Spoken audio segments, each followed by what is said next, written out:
कल का lecture last हमने छोड़ा था स्पेशल वर्ड्स पर। टेबल्स हमारे कंप्लीट हो गए थे। स्पेशल वर्ड्स वो होते हैं जो स्पेशल हमारे पास सिंबल्स होते हैं, जिनको डिस्प्ले करवाने के लिए, रिप्रेजेंट करने के लिए हमें कुछ खास कोड लिखना पड़ता है।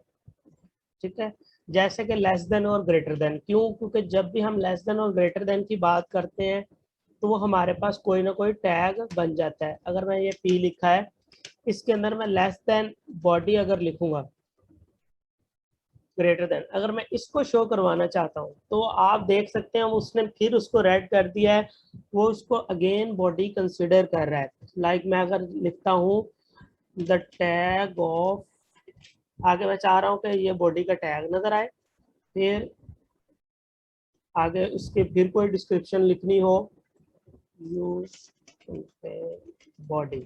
ठीक है, अब क्या होगा अगर मैं इसका व्यू देखूं, the tag of use to contain body, लेकिन यहाँ पर वो टैग नहीं आया। क्यों? क्योंकि उसने उसको एक अलग बॉडी कंसीडर कर लिया। अब ऐसे हमारा जो HTML का स्ट्रक्चर है वो कम्प्लीटली तौर पर क्रैश हो गया, खराब हो गया, क्योंकि यहाँ पर एक बॉडी आ गई और एक यहाँ पर आ गई। तो हमें इसको खास अंदाज से लिखना पड़ेगा। उसके लिए हमारे पास क्या चीज़ है, अगर आपने लेस देन को लिखना है तो उसका ये कोड है एंड LT और कोलन। ठीक है, और अगर आपको, और उसका अल्टरनेटिव भी है एंड #60। तो ये सारे वर्ड्स हैं जिनको आप यूज करते हुए कुछ भी बना सकते हैं। अगर मैंने यहाँ पर लेस देन लिखना है तो मैं यहाँ पर क्या करूँगा, एंड एंड लेस देन और स्माई कॉलन। ठीक है, आगे बॉडी आ गई, मतलब बॉडी हमारा एक वर्ड आ गया जो हमारा हम पी के टैग में वैसे नॉर्मली लिखते हैं। फिर क्या किया मैंने, एंड, अब मुझे क्या चाहिए, ग्रेटर देन चाहिए, तो GT कॉलन। अब देखते हैं हम, अब हमारा टैग बन गया, बॉडी बन गई। इसी तरीके से आप यूज करते हुए कोई भी टैग अगर आपने लिखना हो, जैसे आपकी असाइनमेंट थी ये वाली, ये असाइनमेंट, इसके अंदर यहाँ पर डॉग टाइप लिखा हुआ है। अब आपने इसको कैसे लिखना है, ये हिस्सा तो हम वैसे ही उठा के कॉपी कर देंगे। मैं यहीं पर लिख रहा हूँ। ठीक है, अब इससे पहले और बाद में क्या था, नॉट सॉरी लेस देन और ग्रेटर देन, तो मैं वही चीज सेम, एंड लेस देन और एंड ग्रेटर देन। ठीक है, अब ये अगेन मेरा क्या बन जाएगा, ये टैग बन जाएगा। ठीक है, डॉग टाइप HTML। क्लियर हो गया? इसी तरीके से आप जहां भी टैग यूज करने हो तो आप वहां पर यूज कर सकते हैं स्पेशल वर्ड्स की मदद से। इसी तरीके से अगर आपने कोमा लगाना हो, फिर यूरो का साइन लगाना हो, फिर एंड इटसेल्फ आपको चाहिए हो, ये तो हम and as a code use कर रहे हैं ना, ये चीज तो नहीं यहाँ पर शो हो रही, वहां पर ग्रेटर देन या लेस देन बना आता है। अगर मुझे एंड भी यूज करना हो ऐसे एंड, तो उसके लिए भी उसने कोड बताया, क्या है, एंड AMP। ठीक है, AMP, तो वो एंड उसको बना देगा। ठीक है, और अगर कॉपी का साइन यूज करना हो, या आपने यहाँ पर मल्टीप्लिकेशन का, डिवीजन का, फिर रजिस्ट्रेशन का, ट्रेडमार्क का, तो उसके अगेन सारे आपके पास कोड पड़े हुए हैं यहाँ पर। एंड ट्रेड, TM का अगर हमने यूज करना हो मार्क, तो हम क्या करेंगे, एंड ट्रेड, एंड ट्रेड और स्माई कॉलम।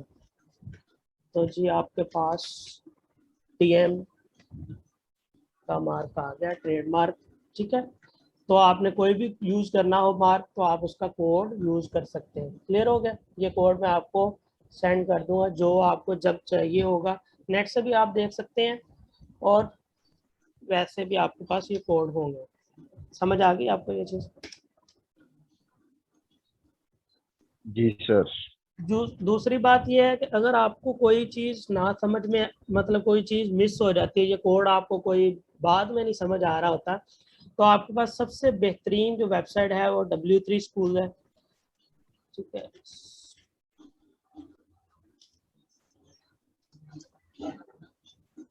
ये वाली ऑनलाइन वेबसाइट है, यहाँ पर आप HTML और हर तरह की चीज का कोड देख सकते हैं। ठीक है, जो चीज भी आपको चाहिए हो। अगर आपने टैग देखना हो, यहाँ पर सारा कंप्लीट ये पैराग्राफ का टैग आ गया, ये सारे उसकी डिस्क्रिप्शन भी उसने दी होती है। तो अगर मेरे बताने का मकसद ये है कि अगर आपने ज़्यादा इसकी रीडिंग करनी हो, इसके बारे में सर्च करना हो, तो आप इस तरह की वेबसाइट से भी देख सकते हैं। ठीक हो गया, तो आज के लेक्चर की तरफ मूव करते हैं। आज का हमारा जो लेक्चर है वो बहुत इंपॉर्टेंट है, फॉर्म्स पर है।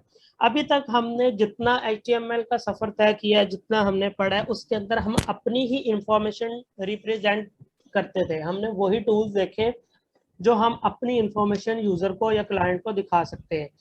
अब हम जो पढ़ने जा रहे हैं उसकी मदद से हम क्लाइंट से भी इंफॉर्मेशन ले सकते हैं, उसका भी डाटा हम ले सकते हैं। हमें कहाँ कहाँ पर उसका डाटा चाहिए होता है, बहुत सी जगह हैं जहां पर हमें उसका डेटा चाहिए होता है, लाइक साइन इन पेज पर, साइन अप पेज पर, रजिस्ट्रेशन किसी चीज की करवानी हो, या फिर कोई और डाटा लेना हो, किसी भी पर्सनल डाटा या वैसे भी, तो वहां पर हमारे पास क्या चीज यूज होती है, फॉर्म्स। ठीक है, उसकी डेफिनेशन ये है कि form use to collect information from visitors. अब फॉर्म्स के अंदर हमारे पास हम फॉर्म कैसे लिखते हैं, सिंपल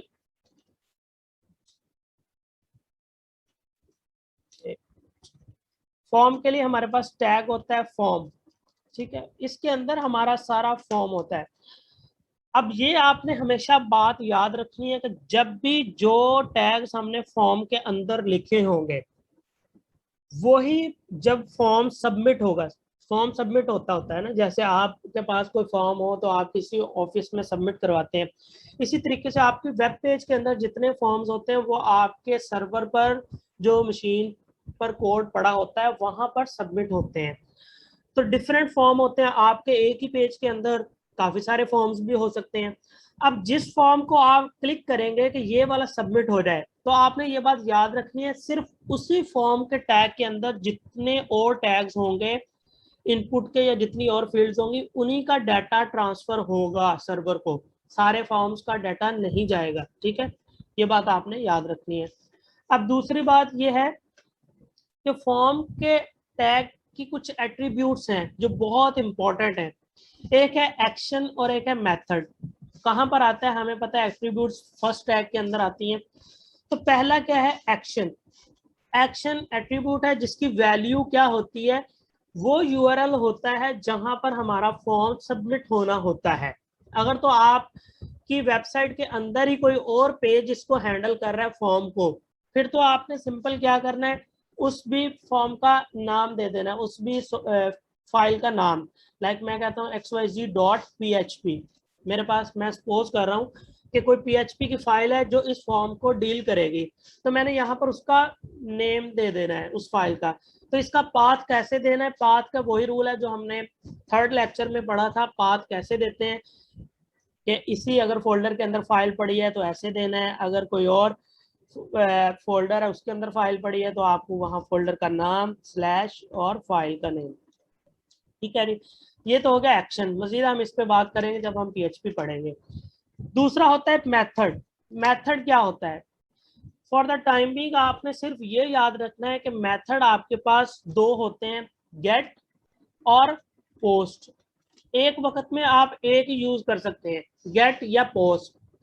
तो ये गेट और पोस्ट क्या होते हैं, या हमने अभी बहस में नहीं पढ़ना, क्योंकि हमारा ये टॉपिक नहीं है। हम जब PHP पढ़ेंगे तो आपको ज्यादा क्लियर होगा। सिर्फ ये याद रखना है कि एक मेथड की एट्रीब्यूट होती है जिसको हम गेट या पोस्ट, जिसके अंदर हम लिखते हैं। ठीक है, एक वक्त में एक ही चीज हो सकती है। ठीक है जी, अब क्लियर हो गया यहाँ तक। अब हम चलते हैं फॉर्म के नेक्स्ट स्टेप पर। फील्ड और लेजेंड क्या होता है। फॉर्म के अंदर हमारे पास डिफरेंट फील्ड्स होती हैं। डिफरेंट फील्ड्स कैसे, अगर आप किसी गवर्नमेंट की वेबसाइट पर जाएं जहां पर आप अपनी कोई एप्लीकेशन सबमिट करवा रहे हो, तो फॉर्म तो एक ही सबमिट हो रहा होता है, उसके अंदर डिफरेंट फील्ड्स होती है। कैसे? कहीं पर वो कहता है कि आप पर्सनल इंफॉर्मेशन दें, कहीं पर वो कहता है कि आप अपने घर की इंफॉर्मेशन दें, कहीं पर वो कहता है कि आप अपनी एजुकेशन की इंफॉर्मेशन दें। तो वो डिफरेंट फील्ड्स होती हैं। तो उसको हम कैसे बनाते हैं? हम लिखते हैं फील्ड सेट। मतलब हम अज्यूम कर लेते हैं फॉर्म के अंदर कि ये एक फील्ड सेट है और ये हमारे पास दूसरी फील्ड सेट है, सो ऑन जितनी हमें चाहिए हो, रिक्वायर्ड हो। अब हर फील्ड सेट की एक हेडिंग होती है, उसको हम लेजेंड के अंदर डाल देते हैं। ठीक है, लेजेंड, मैं उसको यहाँ पर कह देता हूँ पर्सनल इंफॉर्मेशन। अभी तक हमने जितना काम किया है हम उसका थोड़ा सा व्यू देखते हैं। ये हमारे पास एक फील्ड सेट बन गया। फॉर्म हमारा एक ही है। अगर हम चाहते हैं कि हमारे पास एक और फील्ड सेट हो, तो हमने सिंपल क्या करना है, इसको कॉपी किया, आप इसी फॉर्म के अंदर एक और फील्ड सेट बना लें। वहां पर लिखते हैं एजुकेशन इनफो।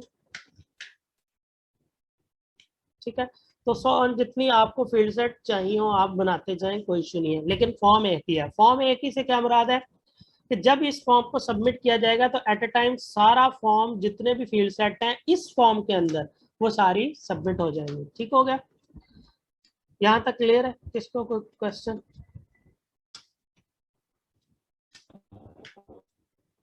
क्लियर।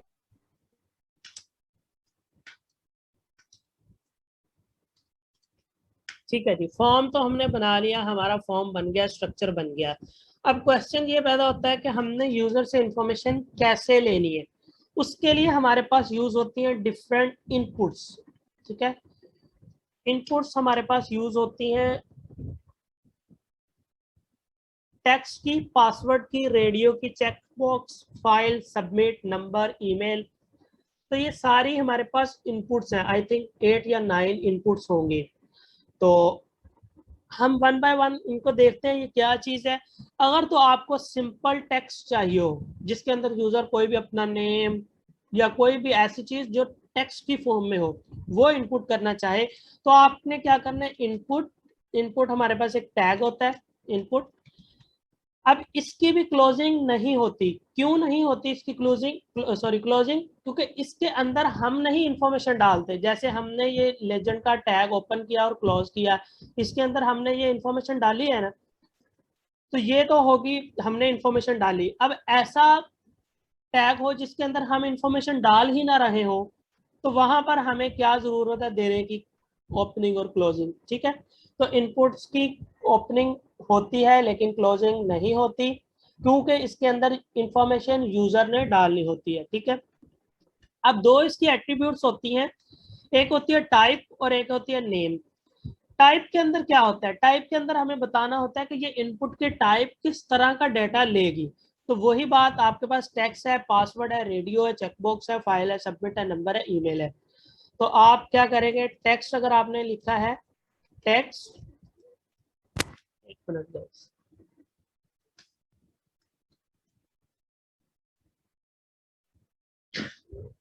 ठीक है, टेक्स्ट। टेक्स्ट जब आप लिखेंगे तो वो क्या करेगा, सिंपल हमारे पास टेक्स्ट लेगा। ठीक है, इसके अंदर आप देख सकेंगे कि हम कोई भी टेक्स्ट इंटर कर सकते हैं। ठीक है, ये हमारे पास एक इनपुट बन गई। अब नेम के पास क्या होता है, नेम के अंदर क्या होता है, हमने उस इनपुट का कोई नेम देना होता है। जैसे मैं कहता हूँ ये हमारे पास फर्स्ट नेम है जी, ज्यूम कर रहा हूँ। ये नेम क्यों देना पड़ता है हमें इनपुट का? ये हम जब सर्वर साइड की कोडिंग करेंगे तब हमारे पास ये नेम रिक्वायर्ड होता है। क्यों होता है? क्योंकि उसके जरिए हम, हमारा सर्वर ये चीज पहचानता है कि हमारे पास क्या चीज आ रही है, कौन सी इनपुट आ रही है, वो नेम के जरिए उसको कॉल करता है, पहचानता है। तो फॉर द टाइमिंग इसको याद करने की जरूरत भी नहीं है, बस आपने याद रखना है कि नेम का एक एट्रीब्यूट होता है। ठीक है, अब दूसरी हम इनपुट देखते हैं। यहां पर हमने सिंपल उसकी टाइप चेंज कर देनी है पासवर्ड। तो वो हमारे पास क्या बन जाएगा, पासवर्ड। यहाँ पर आप देखते हैं सारे डॉट डॉट बन गए हैं। क्यों? क्योंकि मैंने यहाँ पर लिख दिया पासवर्ड। ठीक है, इसी तरीके से अगर आप यहाँ पर फाइल लिखेंगे,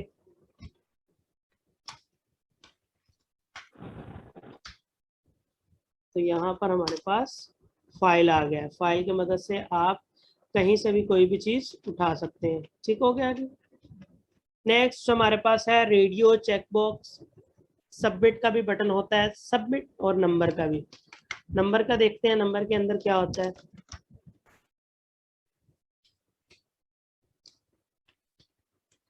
नंबर के अंदर हमारे पास रिस्ट्रिक्शंस आ जाएंगी कि हम सिर्फ और सिर्फ नंबर से इंटर कर सकते हैं। मैं अल्फाबेट इंटर कर रहा हूँ, वो देखें काम ही नहीं कर रहा, अल्फाबेट नजर ही नहीं आ रहे, टाइप ही नहीं हो रहे।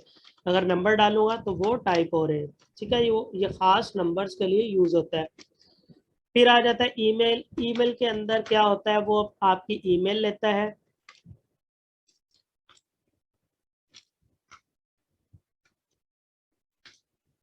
अब दिखने में तो ये वैसे टेक्स्ट की तरह का ही है, लेकिन डिफरेंट कैसे है, डिफरेंस इसमें क्या है, जब हम सबमिट करने लगेंगे तो वो आपको एरर देगा। क्यों कहेगा, वो कहेगा कि भाई ये वैलिड जीमेल नहीं है या कोई ईमेल नहीं है। उसके लिए आपको ऐट का साइन और डॉट का साइन यूज करना पड़ेगा। वो कैसे, हम वो देख लेते हैं। हमारे पास एक इनपुट की टाइप सबमिट भी है। सबमिट की टाइप से आप कोई बता सकता है, सबमिट के वर्ड से आपको क्या शो हो रहा है, ये टाइप क्या करेगी।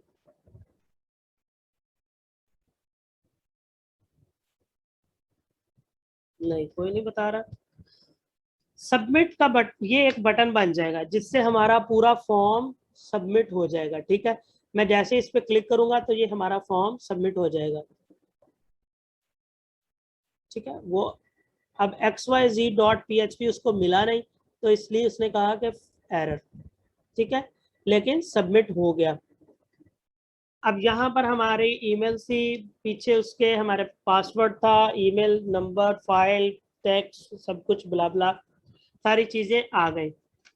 अब मेन हमें जो ज्यादा फोकस करने वाली बात है, ये सारी चीजों तो मिलती जुलती है, मतलब हमें सिर्फ टाइप उसकी चेंज करते जाना है और हमें वो काम मिल जाता है।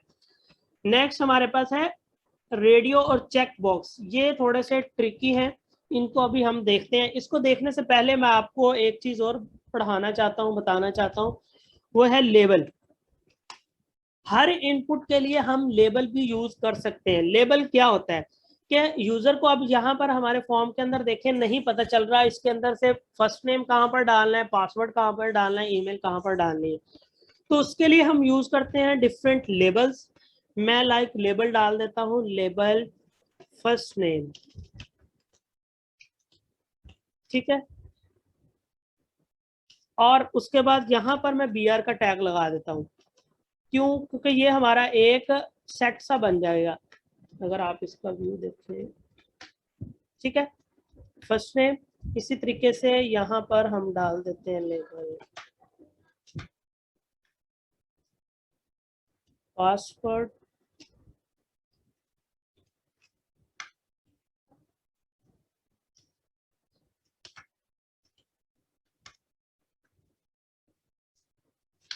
ठीक है, इस तरीके से आप अपनी लेबल्स लगा सकते हैं, अपने लेबल। अब ये लेबल्स हमारे लग तो गए हैं, लेकिन ये काम नहीं कर रहे। काम कैसे नहीं कर रहे, लेबल का मकसद होता है कि अगर आप फर्स्ट नेम पर क्लिक करें ना, तो वो आपको इस इनपुट के अंदर ऑटोमेटिकली ले जाए। डिफरेंट वेबसाइट्स के अंदर आपने देखा होगा, जैसे ही आप यहाँ पर टेक्स्ट पर भी क्लिक करते हैं, वो आपको उसकी इनपुट के अंदर ले जाता है। ये चीज कैसे आती है हमारे पास, लेबल को हमें जोड़ देना होता है उस इनपुट के साथ। हम वो कैसे जोड़ेंगे, उसको जोड़ने के लिए हमारे पास एक और एट्रीब्यूट होती है इनपुट के अंदर, आईडी। ठीक है, जैसे हमारी आईडी होती है, इसी तरीके से हर इनपुट फील्ड और हर टैग की, सिर्फ इनपुट की ही नहीं, हर टैग की आईडी भी होती है। तो आप वो आईडी दे सकते हैं, वो आईडी यूनिक होनी चाहिए। यानी अगर मैंने इस टैग को अगर आईडी दे दी है एक्स, तो आप फिर इस टैग को भी आईडी एक्स नहीं दे सकते। ठीक है, आपको डिफरेंट करनी पड़ेगी। यहाँ पर आप वाई देंगे। ठीक है, अब ये मैंने लगा ली आईडी। अब इस आईडी को हमें इस लेबल के साथ जोड़ना है। कैसे, लेबल के अंदर एक एट्रीब्यूट होती है फॉर। फॉर का मतलब होता है कि आप किसके लिए लेबल को यूज करना चाहते हैं, वहां पर हमें उस इनपुट की आईडी दे देनी है। मैं किसके लिए यूज करना चाहता हूं, मैं इस आईडी के लिए यूज करना चाहता हूं, एक्स के लिए। तो मुझे यहाँ पर एक्स लिख देना है कि भाई आप एक्स नाम की कोई आईडी होगी, उस इनपुट टैग के लिए इस लेबल को यूज करो। ठीक है, अब जब भी मैं इस पे क्लिक करूंगा तो वो मुझे इसके अंदर लेके जा रहा है। समझ में आई ये चीज? तो आप जरूरी नहीं है इसको इसके साथ जोड़ना है। मैं मजे की बात, ये वाई को अगर जोड़ दूं तो ये फर्स्ट नेम किसके साथ जुड़ जाएगा? इस वाले इनपुट के साथ, वाई, क्योंकि मैंने इसको वाई दे दिया है ना। तो अब आपने देखना है अब क्या होगा। जब मैं फर्स्ट नेम पर क्लिक करूंगा तो वो मुझे पासवर्ड के अंदर ले जाएगा।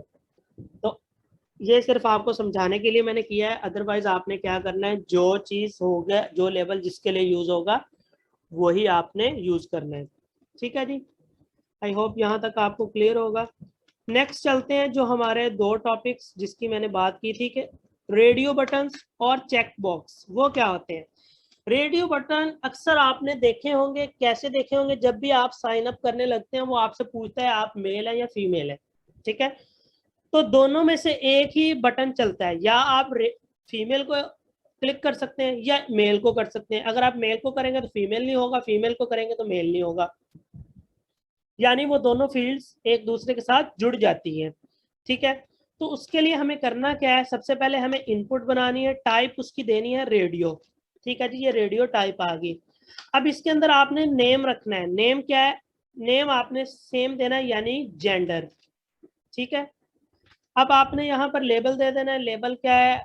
आईडी, मैं उसको कहता हूँ मेल। ठीक है, अब इसके नीचे हम लेबल दे देते हैं, लेबल मेल। और ये लेबल किसके लिए यूज हो रहा है? फॉर। यहाँ पर नोट करने वाली बात है कि यहाँ पर मैं इनपुट पहले दे रहा हूँ, लेबल बाद में दे रहा हूँ। तो ये टोटली आपके ऊपर है कि आप लेबल पहले देना चाहते हैं या इनपुट पहले। तो नॉर्मली जो टेक्स्ट फील्ड्स होती हैं उनका लेबल पहले होता है और इनपुट बाद में होती है। लेकिन जो हमारे जेंडर्स वगैरह होते हैं इनकी मैंने अक्सर देखा है, या आप अपने तरीके से भी इस्तेमाल कर सकते हैं, इनका लेबल बाद में होता है, इनपुट पहले होती है। तो आपको जैसे सूटेबल लगे आप वैसे कर सकते हैं। अच्छा जी, यहाँ पर मैंने आईडी फीमेल कर दी और यहाँ पर भी आईडी फीमेल कर दी। यहाँ पर इसका मैं टेक्स्ट भी चेंज कर देता हूँ, फीमेल।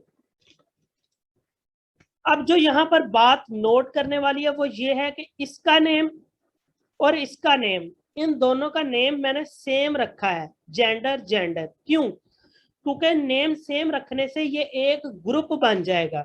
ठीक है, ये एक ग्रुप बन जाएगा। ग्रुप की वजह से क्या होगा, एक वक्त में या तो ये इनपुट काम करेगी या ये काम करेगी। ठीक है, सही है। अब मैं मेल को क्लिक करता हूँ या फीमेल को करूंगा, अब आप देख सकते हैं या तो मेल होगा या फीमेल। ठीक है, अब अगर मैं इसके अंदर जेंडर, दोनों का नेम सेम है ना, यहाँ पर अगर मैं चेंज कर दूं, मैंने ऊपर वाले में एन मिटा दिया, अरेज कर दिया। अब आप देखना मेल पर भी क्लिक होएगा, फीमेल पर भी होएगा, लेकिन हमें ऐसा नहीं चाहिए। इस वजह से हमने क्या किया था, दोनों का सेम करके नेम ग्रुप बना दिया, और ग्रुप की वजह से दोनों में से एक टाइम में कोई एक काम करेगा। तो आप जरूरी नहीं है इसको जेंडर मेल और फीमेल के लिए यूज करें रेडियो बटन को।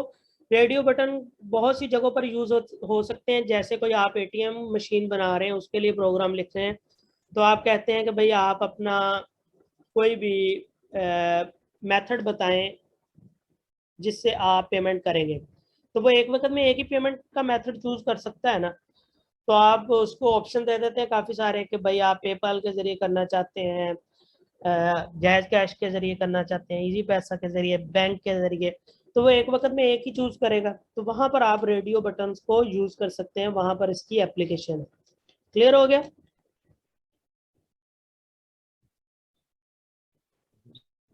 सर। ओके, हो गया। नेक्स्ट हमारे पास आता है चेक बॉक्स। चेक बॉक्स क्या होते हैं, जब हमें काफ़ी सारी, रेडियो बटन के अंदर तो क्या था कि एक वक्त में एक ही हमारी इंफॉर्मेशन ट्रू होती थी, या एक वक्त में एक ही बटन चलता था। ठीक है, अच्छा जी। चेक बॉक्स वहां पर होता है जहां पर आप बहुत सी फील्ड्स को चेक कर देते हैं, मार्क कर देते हैं कि मुझे ये भी चाहिए, ये भी चाहिए, ये भी चाहिए। ठीक है, सपोज आप अपना कोई बुक का स्टोर बना रहे हैं, बनाया है आपने, वहां पर आप कहते हैं यूजर क्लिक करता जाए, टिक करता जाए जो जो चीजें वो लेना चाहता है। तो वो बुक नंबर 1 पर भी क्लिक कर रहा है, 2 पर भी, 3 पर भी। हम इसको प्रैक्टिकली करके देखते हैं। इसकी टाइप कौन सी होती है? चेक बॉक्स, चेक बॉक्स, ठीक है, चेक बॉक्स। और इसका नेम आप कुछ भी रख सकते हैं, मैंने रख दिया फर्स्ट बुक। अच्छा, यहाँ पर मजे की बात ये है, 38 मिनट, यहाँ पर भी आप इसका जो लेबल है वो पहले भी रख सकते हैं या बाद में रख सकते हैं, ठीक है।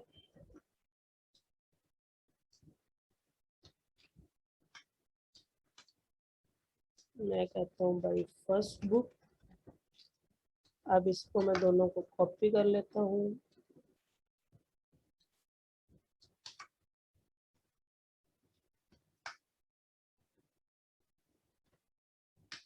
ठीक है जी, थोड़ा सा हम इनके दरमियान में BR डाल देते हैं, थोड़ा अच्छा लगेगा।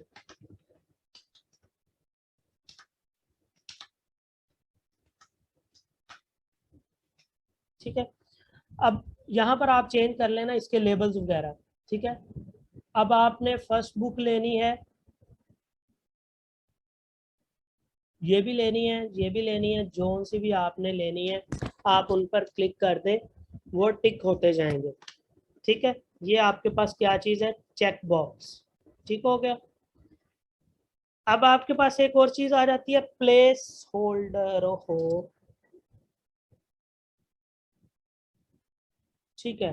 10 मिनट के बाद हमारी मीटिंग खत्म हो जाएगी, तो हमें वाइंड अप करना होगा जल्दी जल्दी। अब आपके पास होता है एक प्लेस होल्डर। प्लेस होल्डर क्या होता है? जो हमारी इनपुट की फील्ड के अंदर कोई चीज लिखी होती नजर आ रही होती है हमें। अब रेडियो और चेक बॉक्स के अंदर तो नहीं ना नजर आएगी, वो तो है ही छोटे से टिक। जो हमारी वैसे टेक्स्ट की, पासवर्ड की फील्ड्स हैं, उनके अंदर अगर हम चाहें कि यूजर को बताने के लिए कोई चीज लिखी हो, तो उसके लिए हम क्या यूज करेंगे? Place holder. मैं यहाँ पर यूज करता हूँ प्लेस होल्डर। वो भी आपके पास एक एट्रीब्यूट है प्लेस होल्डर, वहां पर हम लिख देते हैं इंटर योर फर्स्ट नेम, ठीक है। वो आप देख सकते हैं कि जो फर्स्ट नेम है उसके अंदर शो हो रहा है आपको first, inter your first name लिखा हुआ। लेकिन जैसे आप इस पर क्लिक करेंगे वो पीछे से हट जाएगा, ठीक है। वो सिर्फ बैकग्राउंड पर आपको नजर आ रहा है यूजर को दिखाने के लिए, अक्सर लिखा होता है इनपुट्स के अंदर। तो वो आप कैसे यूज कर सकते हैं? प्लेस होल्डर के जरिए। आप प्लेस होल्डर नंबर्स के अंदर भी डाल सकते हैं, टेक्स्ट के अंदर, ईमेल के अंदर भी आप यहाँ पर लिख सकते हैं प्लेस होल्डर xyz@gmail.com, ठीक है। नेक्स्ट हमारे पास आते हैं टैग्स फॉर्म के अंदर बटन के। बटन का भी एक टैग होता है हमारे पास, ठीक है। बटन, बटन हमारे पास कहां पर यूज होते हैं? दो एप्लीकेशन है बटन की। एक तो बटन भी सबमिट के लिए यूज होते हैं, ये सबमिट के लिए भी यूज हो सकते हैं। ये भी एक बटन बन गया था ना हमारा, इनपुट टाइप सबमिट। तो वो आपके पास एक सामने बटन नजर आ रहा है सबमिट का, तो ये एक तो बटन बन गया इनपुट के जरिए। वैसे हम वैसे भी बटन यूज कर सकते हैं, यहाँ पर लिख के सबमिट, तो ये भी आपके पास एक बटन बन गया, सबमिट का डबल बटन बन गया। अब डिफरेंस क्या है इसके अंदर और इसके अंदर? इसके अंदर ये है कि ये सिर्फ और सिर्फ सबमिट के लिए यूज होता है। ये वाला बटन जो होता है आपके बहुत से इवेंट्स को जनरेट करने के लिए, बहुत से इवेंट्स को ट्रिगर करने के लिए यूज होता है। समटाइम ऐसा होता है ना कि आपने किसी बटन को क्लिक किया तो नीचे आपके पास एक और पेज खुल गया, नीचे एक और पैराग्राफ खुल गया, कोई और चीज खुल गई। वो जो होते हैं आपके इवेंट्स, वो इस बटन के जरिए जनरेट हो रहे होते हैं, इस बटन के टैग के जरिए। तो आप यहाँ पर कुछ भी लिख सकते हैं कि शो, क्लिक मी, वट जो भी लिखना है आपने। तो ये डिफरेंट बटन के टैग्स हैं। लेबल हमने पढ़ लिया है। नेक्स्ट है हमारे पास टेक्स्ट एरिया। टेक्स्ट एरिया कहाँ पर यूज होता है? जहां पर आपने बहुत बड़ी कमेंट लेना हो। अक्सर आपने कोई वेबसाइट देखी हो, उसके अंदर वो कहते हैं कि आप अपनी किसी ब्लॉग है, कोई ब्लॉग के नीचे वो कहते हैं कमेंट्स करें।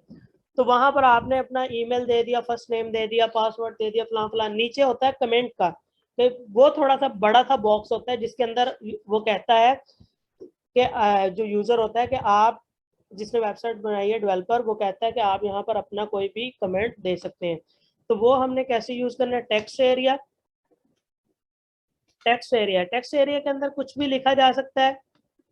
इसकी भी कुछ एट्रीब्यूट्स होती हैं, कौन कौन सी होती हैं, रो, रोज और कॉलम, कॉल्स। इसके जरिए हम उसे बताते हैं कि कितना बड़ा टेक्स्ट एरिया होना चाहिए, रोज कितनी ज्यादा रोज इसको कवर करनी है। मैं उसको कह देता हूँ कि भाई आपने 5 रोज कवर करनी है और 25 कॉलम्स को कवर करना है, यानी कि इतना बड़ा टेक्स्ट एरिया होना चाहिए। तो ये इतना बड़ा बन गया टेक्स्ट एरिया।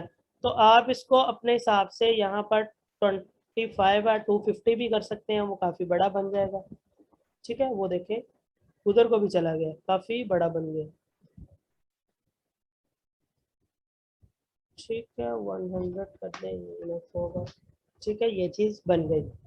तो सेटिंग आप इसकी अपने हिसाब से कर सकते हैं। यहाँ पर BR का टैग लगा दें, ये नीचे आ जाएगा। ठीक है, तो इससे पहले भी आप अपना लेबल दे दें, लेबल इंटर योर नेम। ठीक है,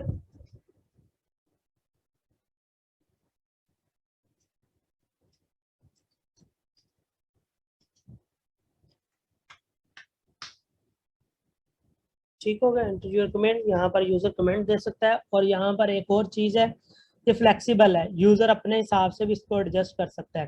काफी बड़ा पैरा लिख रहा हो तो वो कहे यार नजर नहीं आ रहा मुझे सही तरीके से, तो वो इसको बड़ा छोटा भी कर सकता है। ठीक है, नेक्स्ट फॉर्म के टैग्स में से हमारे पास लास्ट टैग है सिलेक्ट का। ठीक है, सिलेक्ट हमारे पास क्या करता है, वो एक ड्रॉप डाउन लिस्ट बना देता है। कैसे, सिलेक्ट, और सिलेक्ट के अंदर डिफरेंट हमारे पास ऑप्शंस होते हैं।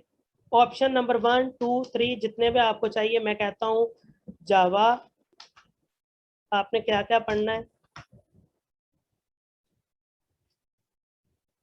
PHP और डबल PHP कर देते हैं बस।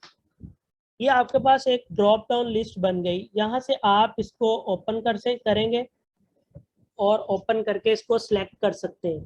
ठीक है, यहाँ पर शो हो रही है जावा, PHP, और जिसको भी आप सिलेक्ट करेंगे उस पर क्लिक करेंगे वो चीज़ सिलेक्ट हो जाएगी। ये आपके पास क्या है, सिलेक्ट, और इसको हम ड्रॉप डाउन लिस्ट भी कहते हैं। अब यहाँ पर एक चीज का आपने खास ख्याल रखना है, जो आपके ऑप्शंस हैं, यहाँ पर एक एट्रीब्यूट होती है वैल्यू। वैल्यू के अंदर आपने जो चीज यहाँ पर लिखी है वही चीज यहाँ पर भी लिखनी है। ठीक है, वैल्यू क्या है, जावा, इसकी वैल्यू क्या है, वैल्यू PHP। ये क्यों लिखनी है, क्योंकि सिलेक्ट आपका एक हमने लिखा था कि हम अपनी हर इनपुट का एक नेम देते हैं जिसके जरिए से सर्वर जो है वो एक्सेस करता है। तो सर्वर जब इस नेम के जरिए बुक्स को कैच करेगा, तो वो अब कैच करेगा कि कौन सा ऑप्शन यूजर ने क्लिक किया है। हर ऑप्शन के अगेंस्ट आपके कोई वैल्यू होगी, ये वैल्यू के जरिए वो चेक करेगा कि कौन सी वैल्यू आई है, जावा आई है, PHP आई है, क्या आई है। यानी आपने ये याद रखना है, ये डेवलपर्स के लिए वैल्यू होती है और ये वाली वैल्यू यूजर के लिए होती है। ठीक है, एक चीज। और दूसरी चीज, आप मल्टीपल सिलेक्शन भी कर सकते हैं। काफी जगह पर होता है ड्रॉप डाउन लिस्ट के अंदर आप डबल डबल सिलेक्शन कर सकते हैं। आप चाहते हैं कि PHP और जावा दोनों में सीखूं, तो तब आपने क्या करना है, यहाँ पर एक एट्रीब्यूट डालनी है मल्टीपल। ठीक है, मल्टीपल से क्या होगा, आप एक वक्त में काफी सारी चूज कर सकते हैं। ठीक है, मैंने ये भी चूज कर ली और कंट्रोल प्रेस करके जावा को भी कर लिया, इसको भी कर लिया, तीनों मैंने चूज कर ली। ठीक है, तो ये होता है आपके पास मल्टीपल। अगर आप मल्टीपल नहीं लिखेंगे तो वो सिर्फ आपको एक ही सिलेक्ट करने का अलाउ करेगा। ठीक हो गया जी, ये था सारी चीजें आपकी फॉर्म के अंदर जो यूज होती हैं। यहाँ तक आपके पास कोई क्वेश्चन हो किसी का?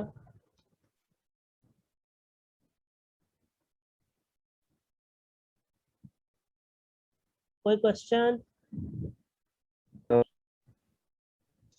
ठीक है जी, क्लियर है। तो असाइनमेंट के लिए फिर रेडी हो जाएं। इस बार मैंने आपकी असाइनमेंट अभी कोई बनाई नहीं है। आपने क्या करना है, खुद से थोड़ी सी क्रिएटिविटी लाएं। क्रिएटिविटी से मुराद है कि हर टाइम मैं आपको नहीं स्ट्रक्चर बना के दूंगा कि ये बनाना है, यही बना के लेके आए, क्योंकि जैसे जैसे हम डिज़ाइन की तरफ मूव करेंगे तो आपने अपनी एबिलिटीज शो करवानी है। तो आपने एक साइन इन और साइन अप का पेज बना के लाना है। साइन अप के पेज के अंदर क्या होगा, जैसे फेसबुक आपसे क्या क्या लेता है, first name, last name, password, retype password, email, फिर उसके बाद जेंडर और कोई भी चीज़। तो आपने एक साइन अप का पेज बनाना है, बहुत अच्छा था, उम्दा सा, ब्यूटीफुल लगे।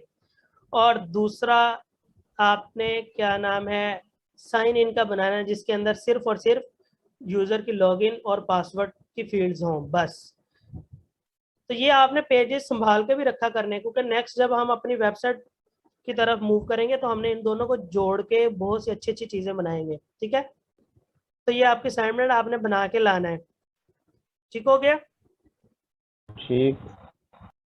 और एक और चीज का ख्याल रखना है इस असाइनमेंट के अंदर, आपका जो साइन इन का पेज होगा उसके नीचे जहां पर सब होगा ना कि साइन इन का बटन बना होगा, उसके साथ आपने एक लिंक भी देना है एंकर का टैग लगा के। उस लिंक से क्या पे लिखा होगा कि अगर यूजर का साइन अप करना चाहता है, रजिस्ट्रेशन करनी है, तो वो जैसे उस पर क्लिक करे तो वो साइन अप के पेज पे चला जाए। ठीक है? ठीक है ओके। सर, मेरा एक क्वेश्चन है। मिसाल के तौर पे हम एक